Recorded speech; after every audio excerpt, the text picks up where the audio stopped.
I've done it, boys and girls. I talked about this probably about 2 seasons ago, but we've finally actually done it. You're about to meet my new bargain wonder kid centre-back.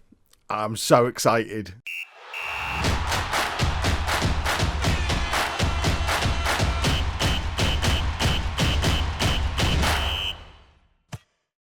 Hello and welcome to Club 4, part 26 of Non-League to Legend. I'm Kevin. Coming up on today's episode, we are going to have both legs of our first knockout round Europa League game against Lille. We'll do the Reading game in between the two offline. I don't think you need to see us play Reading in the FA Cup again. I feel like we've had a bad experience with them before. I don't necessarily fully remember. But the big news, in fact, before the big news, let's have a look at form. Form has been pretty decent, and then it went a little bit wrong as we got towards the end of it. But importantly, we've managed to cling on to our top 7 position. There is a little bit of a gap forming above us. So we are kind of in the situation we've been in for the last 2 seasons, where we're either going to need a late run of good results, or we're going to need the cups to be won by the right people so that 7th place gets us into Europe. We have got Southampton, Tottenham, Bournemouth, West Ham all breathing down our necks, and Arsenal hovering down in the bottom half of the league, which... Again, another example of a big club sacking their manager.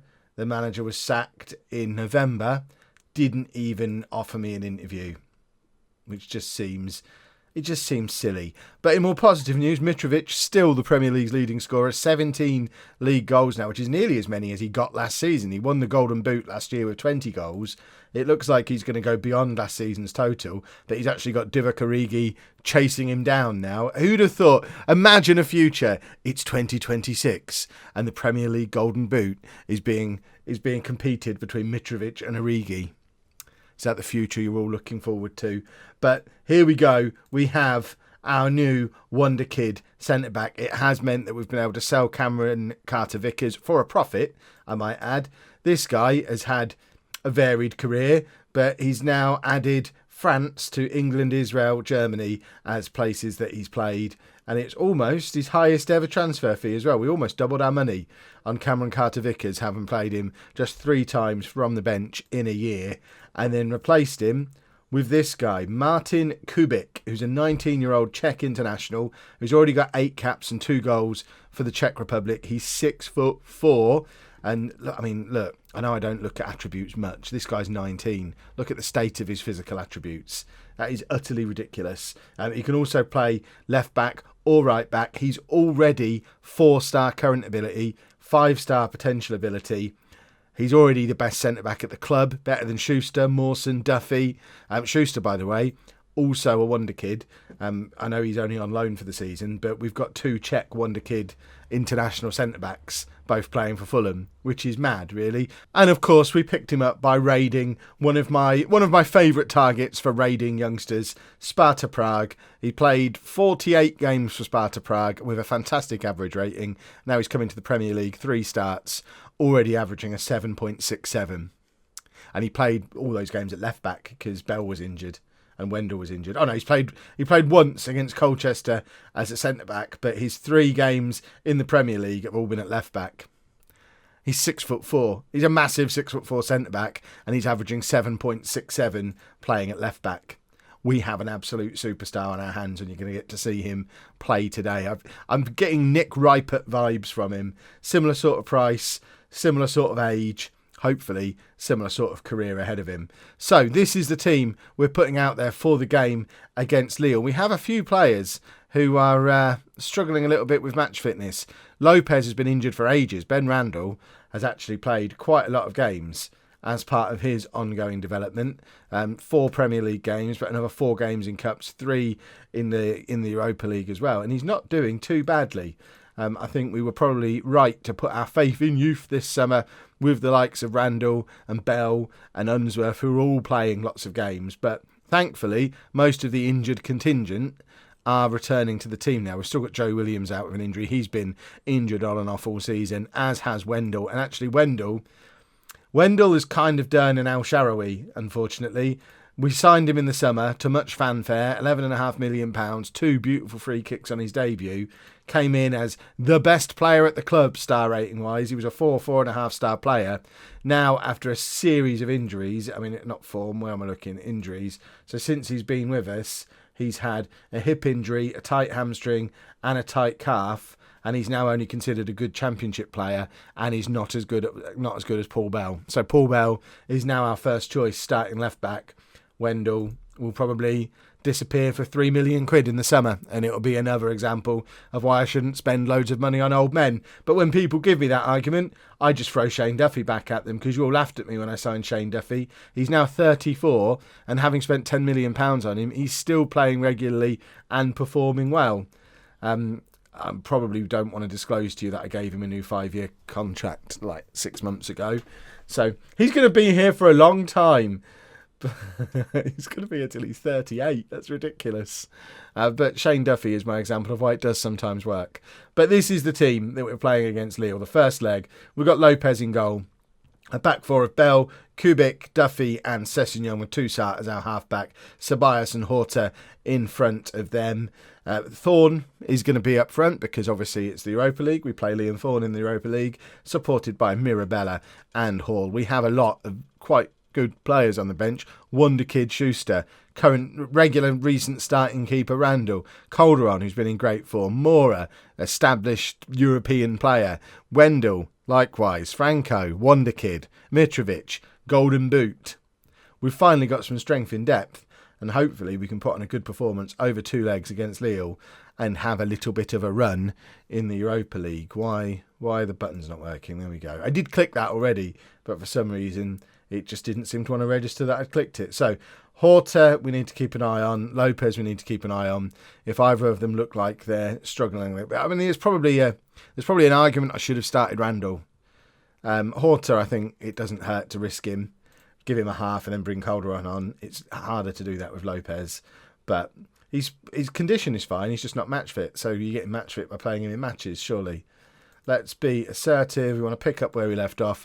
We were very good in our last match, but our last match was against Colchester. So you have to give it a little bit of context there. And that was a replay against Colchester because we struggled to beat them in the first match. But we are through to the next round of the FA Cup. Ceballos now in midfield, plays it out to Mirabella. Mirabella to Thorne, out to Bell. Bell with the chance to crosses to Thorne, and Thorne forces the corner, I think. Actually, that's gone down as a goal kick. That was just a terrible miss from Liam Thorne. He must have kicked it into the defender and then it comes back on to him before going out of play, because I can't believe Liam Thorne has missed by that much. That looked like it potentially went out for a throw-in. It missed by so far.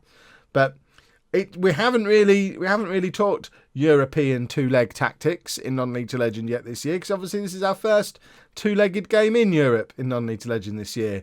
But as ever, no matter the quality of the opposition, all we're really interested in this first leg is not losing it. If we can grab an away goal as well, delicious. Thorne with a big miss again. But as long as we don't lose, we're confident of being able to bring it back to our place and secure the victory. I do need to remember to take off Horta at half-time and bring on Calderon, because if I don't do that, we're going to break Horta again. And Horta, similar to Wendell, has been injured on and off all season. When he plays, he's superb. So he's not deteriorating because he's a little bit younger, but he is struggling with fitness. There you go. We're going to win the match, and now we are going to take off Horta, bring on Calderon, and just do that. Calderon scored, I think he scored a hat-trick. Was it against Colchester? He's been very good recently in one match. Scored a bunch of screamers, which I know the long-range goals in FM19 at the moment do upset some people. I love seeing them fly in. I don't mind how we're scoring goals, whether they're flying in from long range or tap-ins. I don't think there's more goals being scored. They're just being scored in different ways. I'd rather see them fly in from long range than being nodded in at the far post from a corner. I find that much more interesting. But let's make it. We're going to take Thorne off. Thorne's missed a few chances today. We'll bring on Mitrovic for Thorne, and we'll save our final substitution just in case we need it, especially with Lopez on there, not quite match fit. We'd probably be quite sensible not making the final change at all, just in case Lopez does get a recurrence of his injury. We don't want to have our goalkeeper come off and play with 10 men for the last 20 minutes of the game. So unless something happens to somebody, I think we're probably going to sit there with 2 subs made and just grind out our 0-0. If we can grab a late goal, that would be delightful. If we can't, doesn't matter. We'll turn it around in the second leg. Here's going to be our opportunity. We're going to nod this forward from Kubik, and it goes to Ceballos, who loses the ball, and ball over the top, and Lopez makes a good save. See, that's why you bring Lopez back into the team. Randall, although I said he's been playing well, he's had a couple of howlers. Just a couple in like 10 games, but there's been a couple of times when he's been a little bit iffy, and I do feel a lot more confident with Lopez in goal. It's good to have him back, and this should be the final whistle blowing. It is. Lille 0, Fulham 0. Can't complain at that at all. Would have been nice to grab an away goal. I'm not that concerned that we didn't. And hopefully we turn that around in the second leg, which you'll see now. But I'll play the Reading game first and tell you all about it. I'm sure it'll be great. FA Cup news then. We beat Reading 2-0 with quite a rotated team. You can see quite a lot of changes made from the team that played against Lille. Franco getting 2 goals, playing very, very well. We've got Brighton in the next round of the FA Cup. Feels like there's another cup run happening, boys and girls, which it does worry me a little bit. Mainly because it depends how the Lille game goes. If we get knocked out now, then I obviously want an FA Cup run. If we're going to have 2 deep cup runs, trying to finish in the top 7 of the Premier League just got a whole lot harder. But we'll obviously, we want the cup runs. We could get into the Champions League if we win the Europa League, which we won't do because there's a lot of very good teams still in it. But we'll go through the team again because I can't remember who played against Lille last time around. It was probably mostly these players. We've got Lopez in goal. A back 4 of Bell, Kubik. How are we going to say his name? Duffy and Sessegnon, 2 starters out holding midfielders, Ceballos and Pineda in midfield, Mirabella, Mitrovic and Hall as our front 3. We got an injury to Horta again. We talked about Horta and injuries before. He missed the Reading game with an injury. He's still not fit enough to play. Mawson picked up a little bit of a knock against... In fact, no, he played against Reading, but for some reason is now not fit. I don't know what's happened there. Should I not have played him? Oops. Well, luckily we don't need him anymore. Now we've got Kubik. Who needs Alfie Mawson anymore? We've still got Shane Duffy. I like to have my pretty defender and my thug of a defender next to each other. My ball-playing defender, my ball-playing defender and my no-nonsense centre-back stopper. I like having that as a combination. For a 2-side in between the two as well, just linking everything up and providing that link between defence and midfield. It's an absolute delight. Right, let's assertively say we want to win and keep our run going. Everyone's completely indifferent to it, but fingers crossed we can find a win. I mean, I'm not as bothered as you would probably expect me to be about this. I do struggle to get excited about the Europa League. Obviously, if we find ourselves in the semi-final in a few episodes' time, Mirabella puts us 1-0 up on 4 minutes, then I'll probably start to get a little bit more excited. But at the moment, if we get knocked out now, it's not the end of the world. It allows us to focus on qualifying for it for next year. But obviously, if we do happen to get a nice draw, win a few games, get through to the quarters or the semi-finals, then you start to dream a little bit about winning it and using that as a route into the Champions League, which 2 birds with 1 stone, a nice big trophy that's going to give my managerial reputation a boost, plus Champions League football that gives my managerial reputation a boost. So there are lots of benefits to winning the Europa League, he says in the first knockout round when he's only 1-0 up after a game and a bit. Probably getting a little bit ahead of myself. But Lille are now on the break. Remember, obviously, because we are at home, if Lille score, it's an away goal. So we didn't score an away goal in the first leg, so we do need to be a little bit wary of letting them break on us like that. Ideally, we grab another goal here. Pineda crosses over. It eventually finds its way to Hall. Pineda stayed out wide and is in loads of space if we can find him. It goes out to Pineda, who decides to cut inside. And I was about to criticise him for not crossing, and he did something spectacular instead.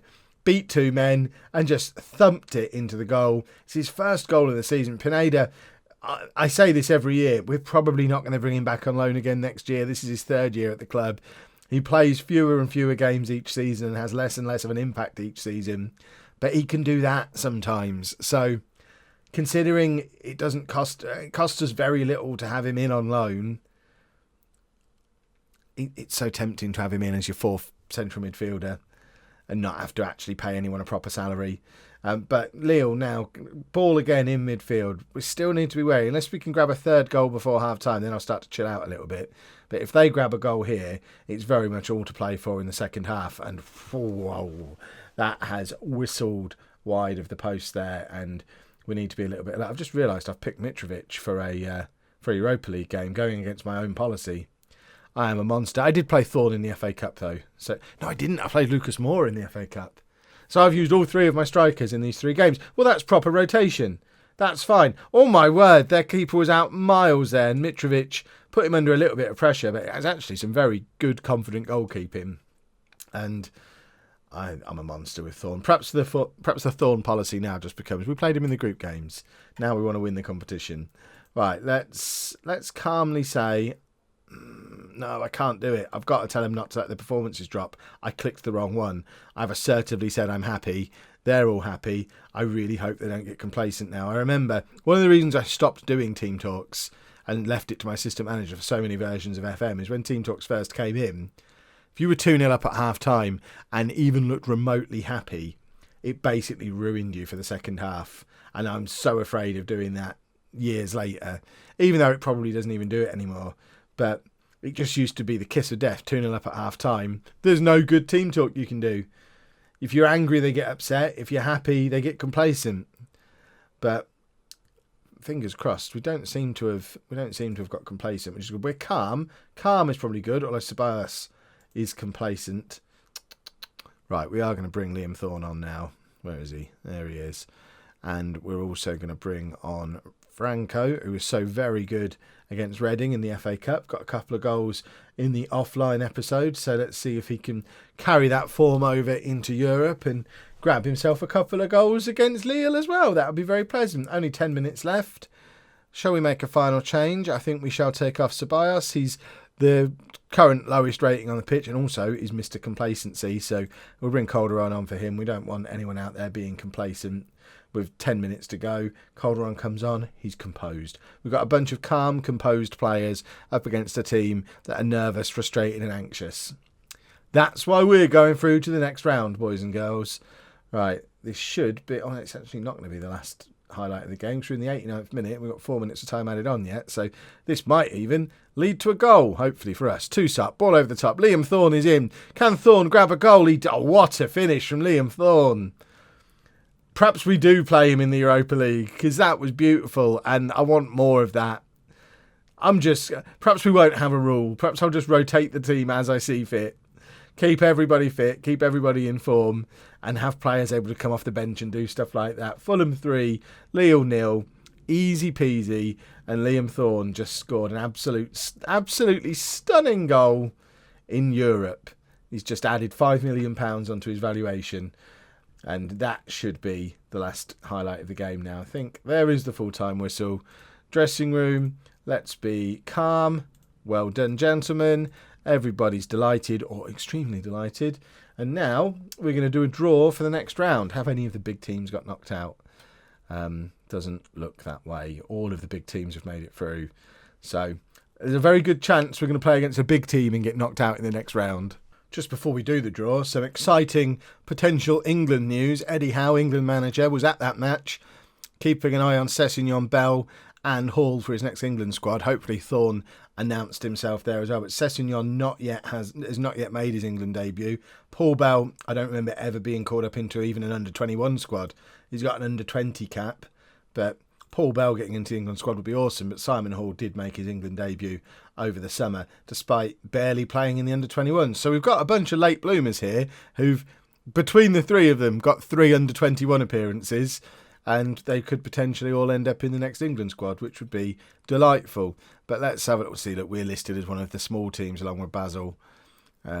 Yeah, we're going to struggle here, aren't we? Let's just get into it. Juventus, we'll lose against them.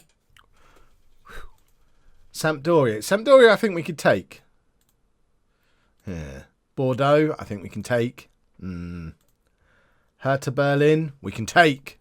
There's a lot of big teams left. We're going to get Chelsea, aren't we?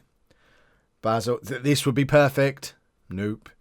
So there's still Bayern Munich, Lyon, Chelsea, Lazio, Valencia. I don't fancy any of them. Can we have a do-over? Fulham. I hate being at home in the first leg. Oh, watch it be Bayern Munich. The amount of times it feels scripted is ridiculous. I mean, that's the end of the Europa League run then. When's that game being played? So, I guess what we're going to do... Well, I'm not showing you very many league games. Let me know down in the comments if you want more league games. But I think we'll probably just do the second leg of Bayern and the Brighton FA Cup game as the next episode. Keep tracking the 2 cup runs. If anything spectacular happens in the league, I'll show you a league game. But really, I think if we're just going to be challenging for the top 7 again, it's probably just enough to keep you up to date with what's going on in the Premier League. But we're more focused on trying to win cup competitions. So we'll do Bayern and Brighton, and that will be... When is that? Tomorrow? Tomorrow, 11 o'clock in the morning. Of course, it's nearly the weekend. Excellent stuff. So Bayern and Brighton tomorrow morning. And fingers crossed, we'll still be in both competitions by tomorrow afternoon. We won't be. If you've enjoyed that, please make sure you leave a nice big thumbs up on there for me. Subscribe to the channel for daily Football Manager videos. And thank you very much for watching.